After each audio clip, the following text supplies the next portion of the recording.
Welcome to Breakthrough Success. I am your host, Mark Caberti, founder of the Content Marketing Plaza, bringing you 3 new episodes each week where I and top-level guests teach you how to take your business to the next level and achieve your breakthrough. And before we jump into today's episode, let me ask you a quick question. How much would your life change if you could make 6 figures from your content? Imagine being able to quit your 9-to-5 job, do what you love for a living, and spend more time with your family. That's what we help our students do at the Content Marketing Plaza, an 8-week program that will help you build your way to 6 figures via your content. You can learn more about the Plaza by heading over to contentmarketingplaza.com, which will be in the show notes. All right, let's jump right back into the episode. As we go along our entrepreneurial journeys, there are going to be certain challenges that come our way, and with each challenge, we have to overcome them.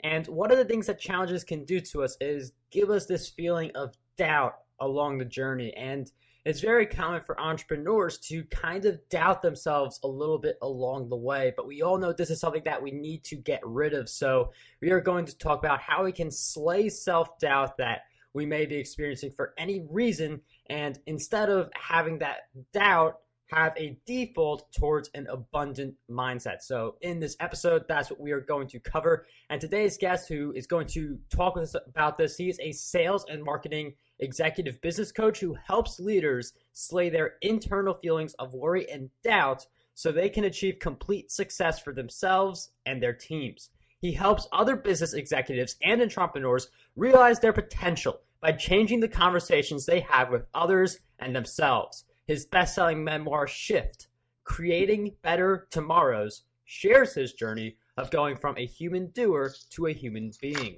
Today's guest for episode 290 of the Breakthrough Success podcast is none other than Michael O'Brien. Michael, it is such a pleasure to have you on the show. Mark, thanks for having me on, and to all your listeners out there, a hearty hello. I'm totally pumped to talk to you today. Been looking forward to this for a couple weeks now. Michael, I'm really happy to have you on the show, and there's so much that we can cover because, again, like self-doubt, I feel like a lot of people have that at some point in their journeys. But before we do that, I'm wondering if you can talk a little bit about your memoir. I know that all the proceeds for that go to the World Bicycle Relief, so I'm wondering if you could talk a little bit about why the memoir. Yeah, so great question, Mark.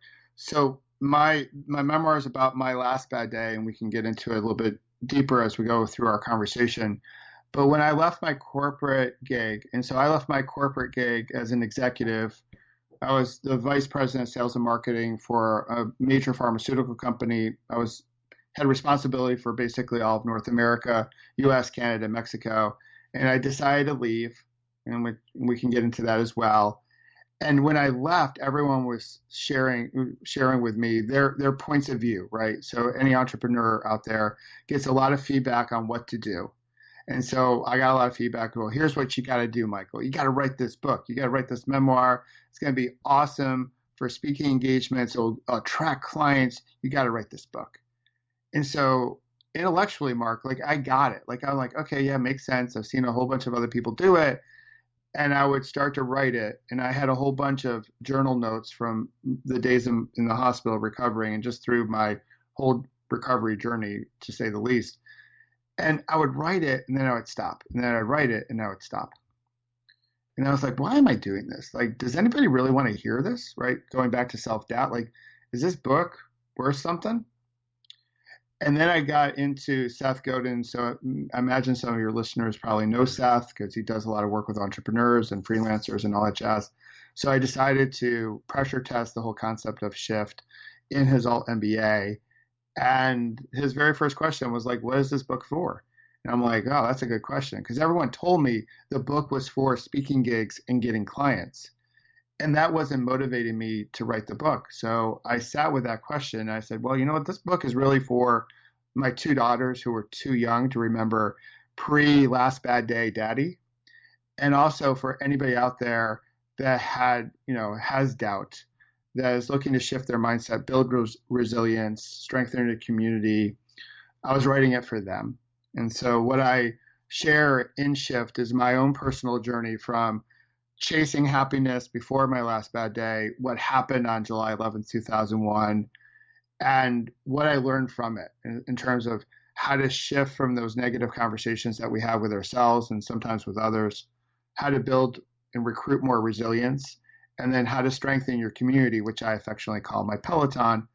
And then I give people at the back of the book 20 ways of being to help them move from human doer to human being. And I decided that with my wife that it wasn't about making money. It wasn't about speaking gigs. It wasn't about attracting clients, which indirectly it has. It was all about that message.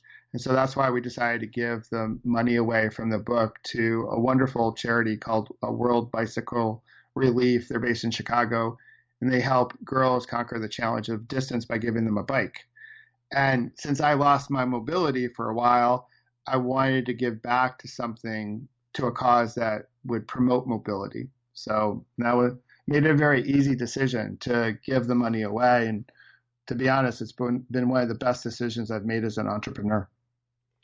And that is a really incredible insight right away. And I mean, it's really important you tapped into your motivations. Like, people will say that you write a book, you build authority, you get on the stage, but it's not enough to think about what can happen for you. And things really started to move a lot more when you thought about that other person, that person reading the book. So it's very important for us to really tap a little deeper into what are our true motivations, and making sure that we are more motivated to help other people, our readers, our listeners, our visitors, than just to achieve some kind of common objective. And you did mention your last bad day. We are going to talk about that really soon. But for anyone who is just tuning in, who is learning about you for the first time, we've got the idea of human doer and human being. I'm wondering if you could just clarify the difference between those two. Sure thing, Mark. So the human doer aspect of it, I'm borrowing from the great Zig Ziglar, who was someone that was a distant mentor to me when I was starting my career in sales and marketing. And he would often relay this concept of a do, have, be life or lifestyle or approach to career, meaning we're going to do a whole bunch of stuff to get a whole bunch of stuff, and then we'll finally be whatever. And so in the earlier parts of my career, I had no clue like what my purpose was. Like, my purpose was, I went from high school to college to get a degree. I left college. I had to get a job to pay off my student loans. And I was doing what I thought society wanted me to do. Get a gig, find a girl, marry the girl, start a family, work your way up the corporate ladder. But I didn't really have any sense of purpose. And I was really busy sort of conditionalizing my life, meaning I would often say, well, I'll be happy when. And I would say, well, I'll be happy when I get promoted. I'll be happy when I buy that fancy car. I'll be happy when this meeting was over. So happiness was always on the other side of the equation.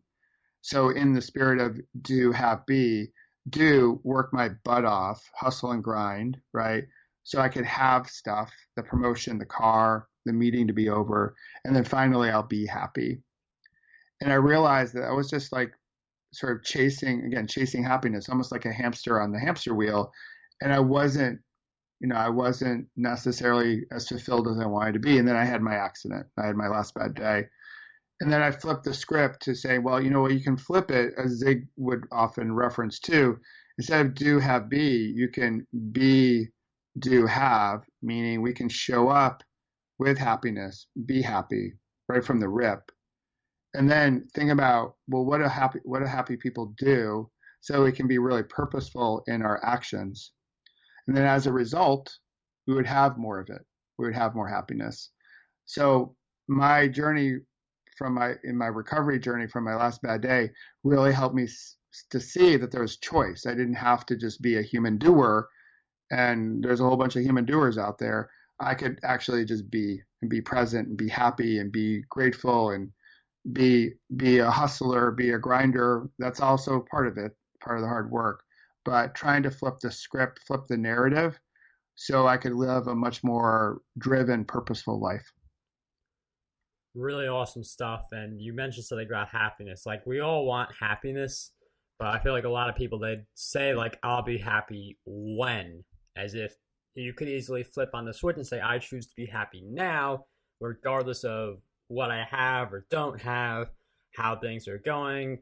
Just choose to be happy. Keep on putting the hard work, but if you, as Michael mentioned, uh, attach your happiness to something, you're not going to have any kind of happiness until you get there. And even once you achieve the goal, you'll get into this habit of uh, setting bigger goals, which is a great habit, but then putting happiness on the other side of that bridge all the time, which is certainly not something to do. And it could take something like a really uh, I mean, we're really going to get into this. You're going to get an idea of what Michael's talking about when he says last bad day. I mean, this is the story that has kind of been the context for everything so far. So, Michael, can you share with us what that last bad day was for you? Sure, it was July 11th, 2001. So I'll frame it for people because the speed of technology is rapidly changing. So back then, there was no Twitter, Facebook, LinkedIn. The iPod had not even come out yet. So Oh, so wow. I'm dating myself. Great, great. So think about those instruments have only been with us for a short period of time. Well, I grew up as an avid cyclist. So cycling is a big part of my passion. It's part of who I am. So we had a pretty typical corporate meeting. We flew out from New Jersey to New Mexico. We were north of Albuquerque, south of Santa Fe. And it was one of those arrive on Monday, depart on Friday. In between, you had to sit in a conference room and get killed by PowerPoint. So it was like, I was like, no fun. It was obviously July. I'm like, why are we going to New Mexico in July? This is crazy. I don't want to go. So I was like, well, how can I make this trip as meaningful as possible? So I decided to bring my bike out. I thought, hey, I'll cross New Mexico off the states I've ridden my bike in. I'll do a few miles before death by PowerPoint, and I'll make the meeting be something somewhat productive, right? Now I was also training for a bike race, and so it all made sense. Well, that morning on the fourth lap of this loop I found, it went out the back of the hotel, up the main drag. It was about 2 miles in length. I came around the bend, and there, just screaming right at me, was a Ford Explorer. It had crossed fully into my lane, and the police officers estimated that he was going about 40 miles an hour because of the length of the skid marks. And I remember, Mark, everything of that morning. So I remember me hitting the grill of his truck into the windshield. I sort of broke a hole through the windshield. Well, I didn't sort of. I broke a hole through the windshield. I remember the screech of his brakes and then the thud I made as I came to the asphalt below. Like I remember that as clear as day. And it was so surreal. I just couldn't move fast enough. And as your listeners will know, will take a guess, I was knocked unconscious. But when the EMTs arrived, I regained my consciousness and I was looking around, and just the thought of moving, Mark, was like so painful. So I knew I was like in a world like a big hot mess. Mm. So I tend to use humor to cut tension. So I asked the EMTs the one question that I know only another cyclist can really appreciate. So I asked them, I was like, "Hey, how's my bike?" And they looked at me. They're like, "What?" Like, so I think they were like a little worried that I had traumatic brain injury at that point in time. Mm. But I was just doing anything to sort of keep my mind off of the fact that, holy cow, like this is not happening. But the thing is, it was happening. Um, and and then after that, I just remember like waiting for the helicopter, willing myself not to fall asleep. That was like one big thing because control was a thing that I loved to have before my accident. So I thought like if I didn't fall asleep, I could control the situation, which is just like it's asinine to think about it. Like I had no control over the situation, but I thought if I could just stay awake, if I could just remain conscious, I would some way control what was about to happen. And then when they finally put me on the backboard, neck brace, the whole contraption, and onto the helicopter for the 19-minute flight down to Albuquerque at the University in New Mexico there, I remember telling myself, if you live, Michael, and I knew that was in question, that life would be different. You got to stop. You got to live your life differently. You got to stop chasing happiness. And that was the commitment I made, the bargain I made. Like if I live, I will change the way I'm living.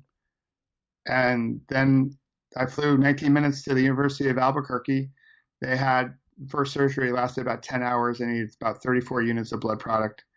And then the next 4 days, I don't remember at all, I spent in the ICU.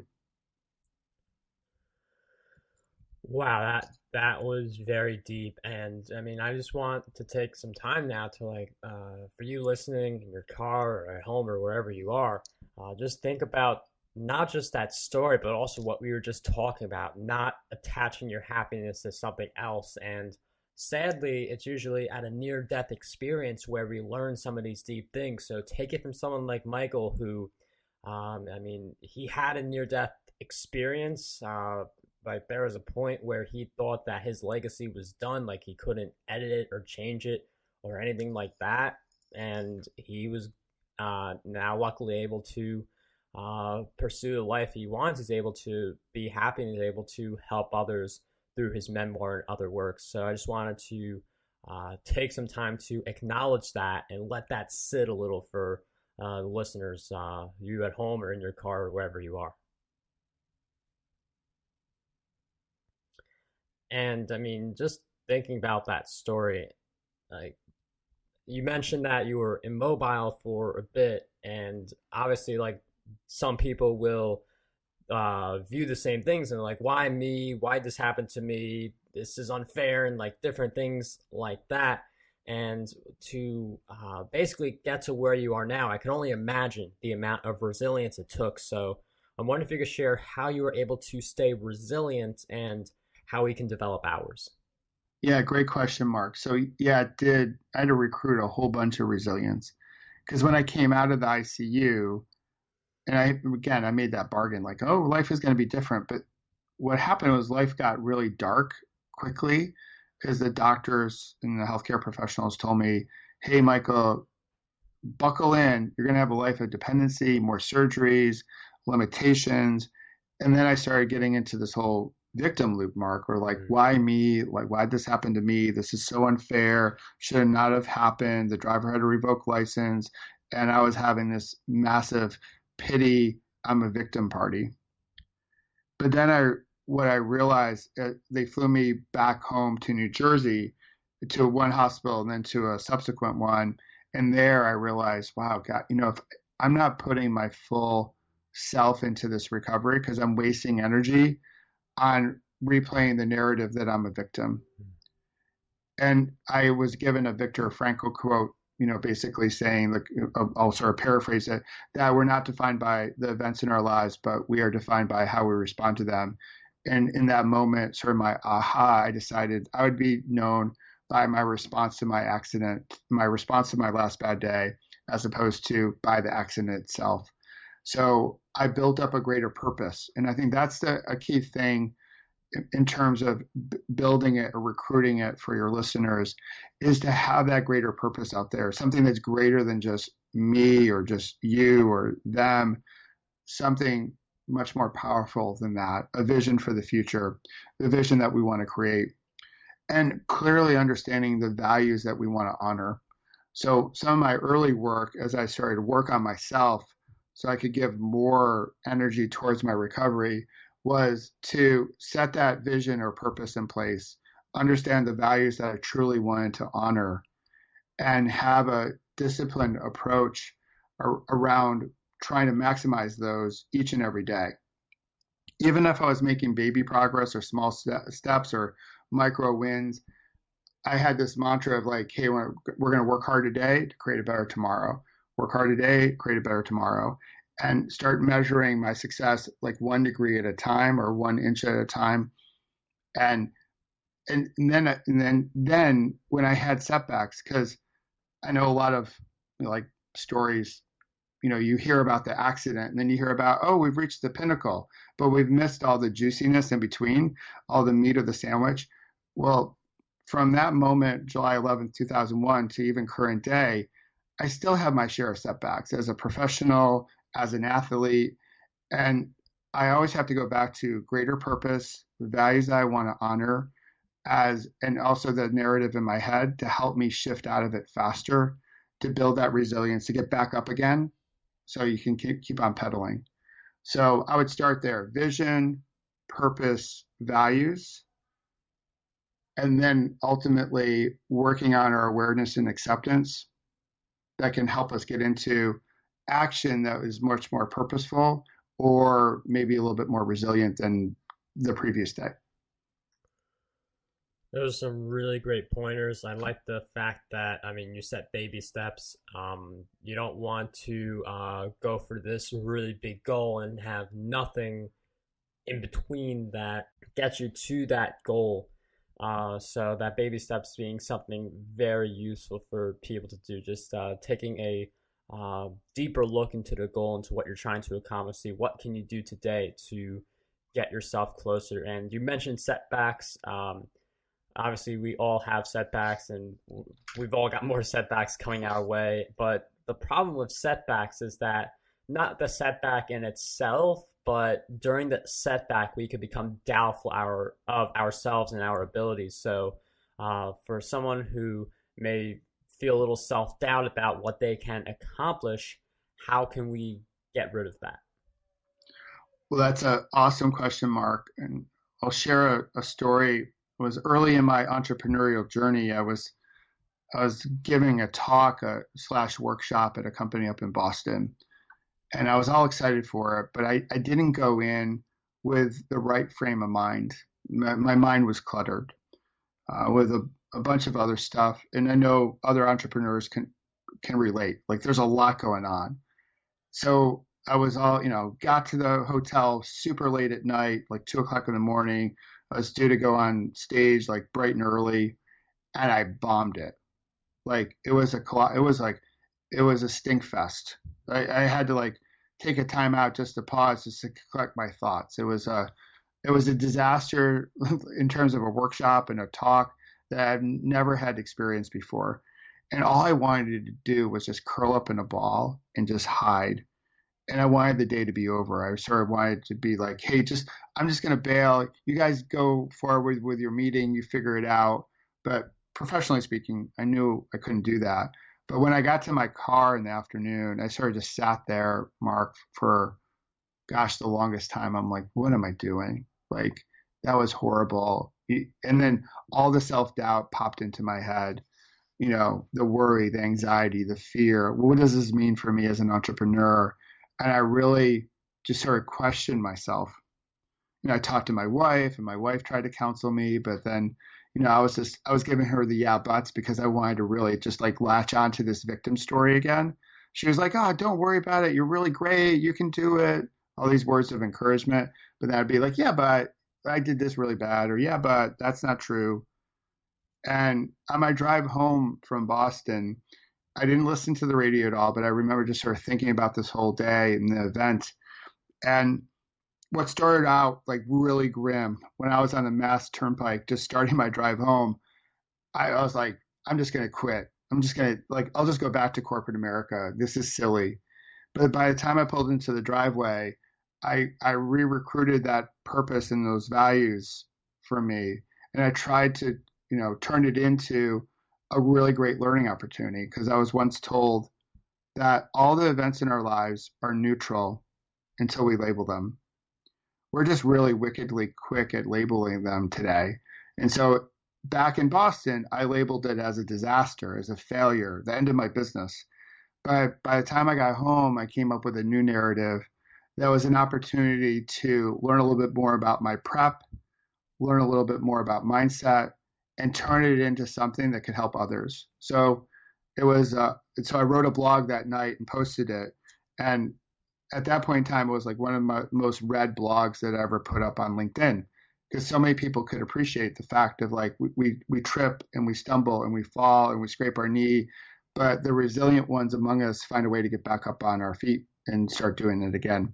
And in that, one of the things I share, Mark, is when we do fall, it's so important to get back up into action as fast as possible. So if we fall off the horse, if we fall off our bike, is to get back up on that horse as quickly as possible again, so we can craft a more positive self narrative as far as who we are, as a way to quiet the self doubt that may exist within us. Wow, those are some really powerful insights. And I mean, we all have that moment, I think, where we're not sure about the results. We may be thinking about just bailing, maybe thinking that in your case, maybe I should just go back to corporate America. But when you do start something new, when you do pursue that new business, or even if you are already in business for a while, but you're just pursuing a new venture, it's not going to be perfect on the first go, but you definitely learn as you go. So, some really thank you for also being vulnerable and sharing that story, because I feel like a lot of people, they just don't want to be vulnerable and share those kinds of stories. So, thank you for taking the time to share that with us and with your LinkedIn community before this episode. No problem, Mark. Well, we could probably talk all day, man. Like, because I have a whole bunch of vulnerability. Like, and a whole bunch of what one person could call failure as a professional, as an entrepreneur. I've just, after my accident, I decided, like, all right, I'm gonna choose the labels in my life, and choose labels that can be more abundantly driven, so I can, keep on moving forward, or, as I say, keep pedaling. So I think cataloging them and learning from our trip ups is so helpful for us to get stronger. And I also think it's powerful for us to share with each other, because in today's curated world, it's so easy to sort of get caught in the FOMO or the perfect. But we all, hey, I have plenty of scars from my accident, and I totally believe that our scars make us beautiful. And I think we have a lot of entrepreneurial or just career scars that are worth sharing as well, because it shares the story of who we are and how we're able to overcome, which I think is so powerful and so wonderful. That's a really awesome message, and we definitely do learn more. We become better as these challenges confront us. And when it comes to getting confronted by challenges, it's something that we can't escape, but something we've been referencing in this episode is that your mindset is really valuable when it comes to overcoming those challenges and achieving the big goals that you set up for yourself. So I'm wondering if you could share a little bit with us about what exactly makes up an abundant mindset.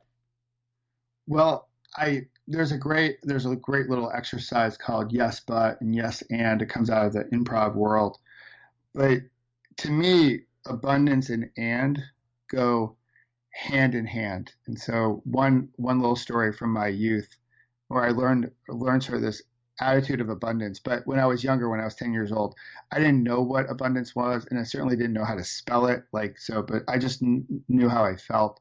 So when we do grocery shopping with my mom during the summer, it was Thursdays, and we'd go to the butcher, back when you'd go to a butcher and supermarket, and we used to go to the peanut shop because my dad loved cashews. And so when my mom would go into the shop and say, "Hey, can I have a half a pound of cashews?" the shop owner would give the bag of cashews to my mom. And when she did, she said, "And something else." And so that "and something else" was, like, for me, it was like a powerful opportunity to, like, step in and maybe get some candy or a treat for myself. And so every now and again, I would get my mom to, sort of go along with it, and I'd get, my peanuts or some candy, and then she would hand the bag over to us and say, "And something else." And so I learned that "and" as a question could be such a powerful question in terms of abundance. But for me, like, overall, it's around, how do we see opportunity in something, and getting really smart about what makes up a powerful mindset. So I generally think of 6 qualities, Mark, that make up a really healthy mindset, from sort of our spiritual energy, which is not necessarily religious, but more about those connections with our vision and values. So our mental energy, our emotional energy, those around us, so our relationships, our physical health, and just our overall environment. And so when I look at those 6 domains, I try to break down where I can find greater opportunities to, as cliche as this is, to level up, to see, again, to see the possibility of things.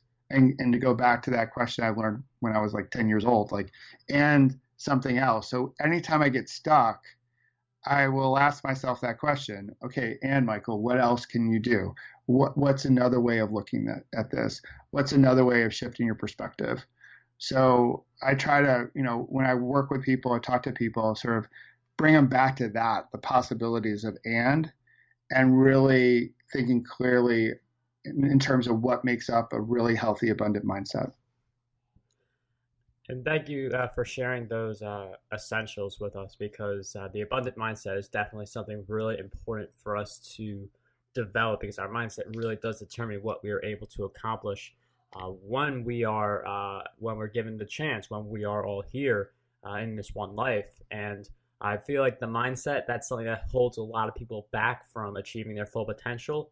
I'm wondering if you can think of anything else that you think would hold a lot of people back from achieving their big goals. I would say mindset is it. Mindset goes into skills too. So when I look at performance, we can look at it in terms of sports or business or just arts.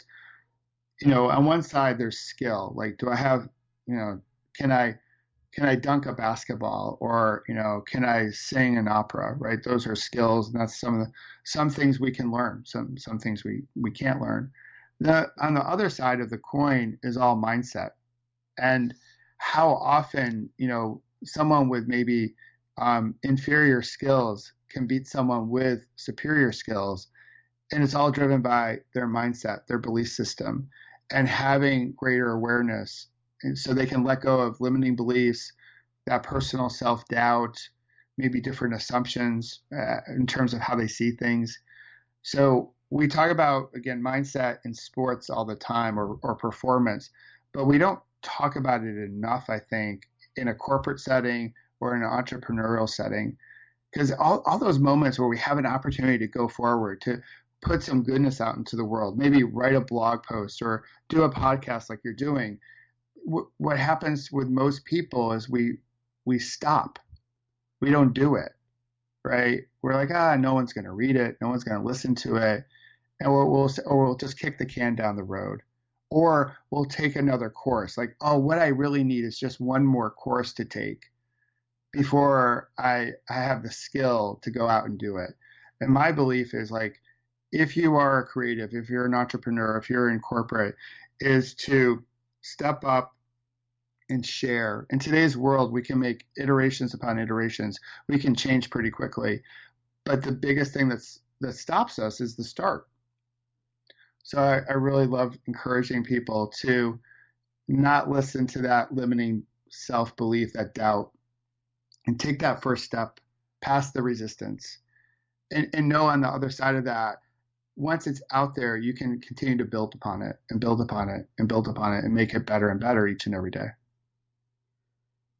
And you mentioned something really important, which is that starting point. And starting is actually harder than actually doing. Like, for videos, for me, for instance, I find that it's sometimes really hard for me to actually start, to go from a moment of like not doing video to me like dressing up for the video, putting on the the collar down shirt, all that stuff. But once I actually start doing videos, it's easy. Like with this podcast, for this episode, for example, it's very easy for me to keep talking. It's very easy for me to keep asking questions. It's very easy for me to do this whole thing. But the start is a lot harder than anything else. So definitely a really great point there.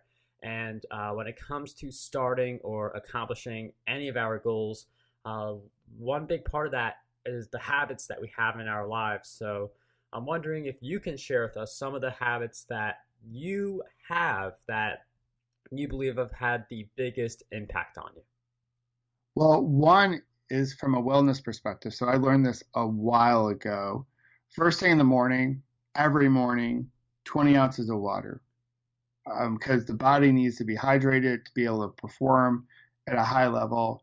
So in that, to me, like that moment, that glass of water, it also gives me a good moment to pause in the morning. I think so many people wake up with their phone, they check their phone, they go into social, they go into email, and it automatically frames their day. They've just learned everything they missed, and now they get to start worrying about everything they need to do.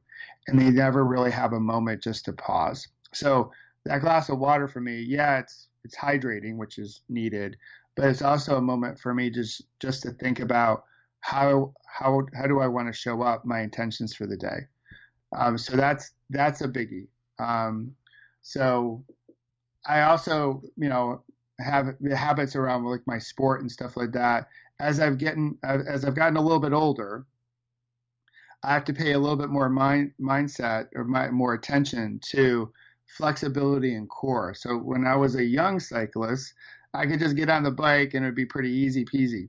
Now I have to work on the periphery, work on the body, Mark. So I have a habit of after every ride is doing some core work and some flexibility work just to keep my motor continually running, going on down the road. So that's from a fitness perspective.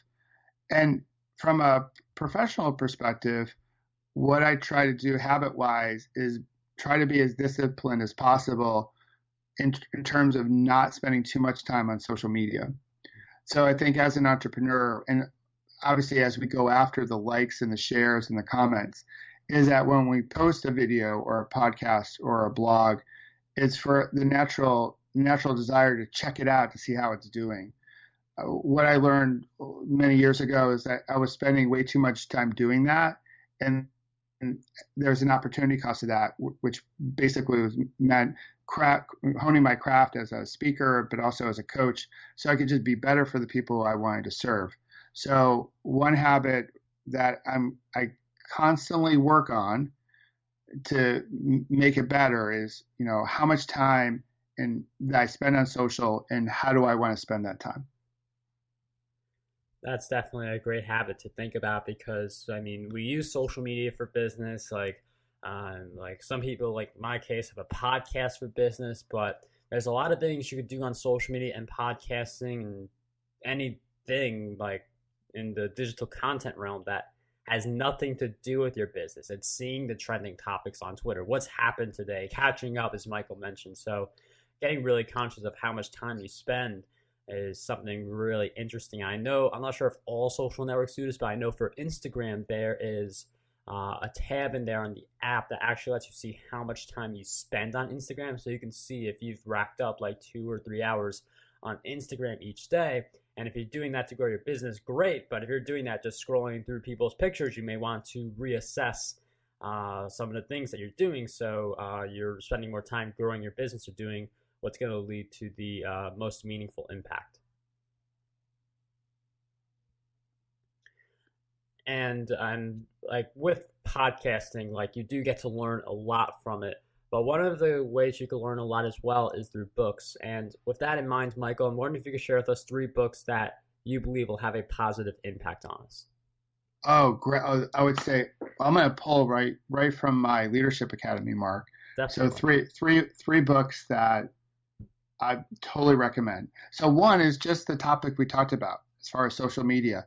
So in October in my Leadership Academy called The Paceline, the theme was being focused and staying present. And the book that we read was How to Break Up with Your Phone by Catherine Price.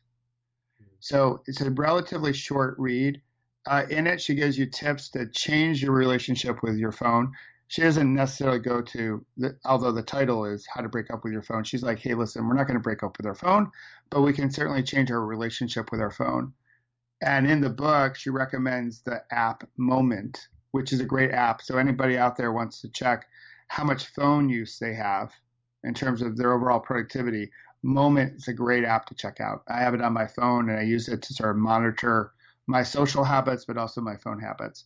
So definitely that book, How to Break Up with Your Phone. The next one, we talked about habits on the show, Atomic Habits by James Clear. Great book, just finished it, especially as we think about heading into the new year and people wanting to develop new habits as we begin the new year. So definitely would recommend Atomic Habits. And another book that I would recommend that I also just finished, and it's really around gratitude. And a big part of my story and a practice that developed out of my recovery is just the practice of gratitude.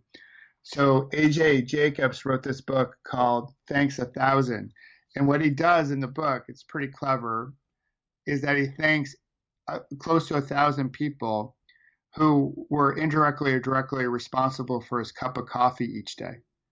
Which, when you think about like your coffee or your latte or whatever you happen to drink, we just sort of take it for granted, right? We go to the coffee shop, we might go to Starbucks, and we just pick it up and off to the car we go, and we don't even think of anything of it. Well, he chronicles his whole journey over a course of a year of thanking everyone from the barista to the coffee bean grower, and for his cup of coffee. And by the end of it all, he thanked close to 1,000 people. So a really great reminder not to take some of our common first world luxuries for granted. Also a good reminder that there's a whole bunch of people behind our success, behind our joy. And so if we can do a better job of seeing them and hearing them, we can build stronger communities and hopefully over time change our wonderful planet. Michael, thank you for those great books. Definitely a diverse bunch of books covering a lot of different topics. Those will all be in the show notes, markberry.com/E290. Regarding Atomic Habits by James Clear, he was actually recently on Breakthrough Success over at episode 275. We will throw a link to that episode as well. And my book, Content Marketing Secrets, will also be in the show notes as well for anyone who wants to learn how to dominate content marketing. And one of the things that I do want to ask you, and this is where I kind of flip the tables a little bit, because I've asked you so many different questions throughout our time together, but what do you believe is one question that we need to be asking ourselves more often? Great question, Mark. I'd say the question would be like, what am I feeling and why? I think we spend a lot of time rushing, doing, as we've talked about already today, and going from meeting to meeting to event, and we're not really connected to who we are, what we're feeling. I strongly believe that thoughts drive emotions, drive feelings, emotions drive behavior. So if we want to get a better grasp of our behavior, our actions that we're taking, is to work backwards and understand what we're feeling. Where do we feel it? If we have stress, if we have happiness, joy, sadness, what are we feeling, and how are we responding to it, as a way to help us better, help us become more aware, more accepting of as far as what is, and then hopefully we can maybe take different action that could lead to a different level of success for us. Michael, thank you so much for sharing with us that great question, all the great insights throughout our time together. Breakthrough Success listeners, don't forget to grab your copy of Shift, Creating Better Tomorrows, Michael's memoir. And remember, all of the proceeds from that book do go to the World Bicycle Relief Program. So you will be supporting a good cause by getting his memoir. But Michael, I once again can't thank you enough for coming on Breakthrough Success. It was such a pleasure to have you on the show. Thanks, Mark. It was awesome to be with you, and I hope your listeners got a pearl or two to help break through their own success level. So great to be with you. Thank you again. Want to dominate the podcasting industry? Now you can with your free copy of my book, Podcast Domination. You'll learn how to launch, grow, and monetize your very own show. And whether you are a beginner or an expert, this book has a lot of golden nuggets for you. We'll cover the cost of producing this book. All we ask is that you cover the shipping. To get your copy, head over to markguberty.com/PD.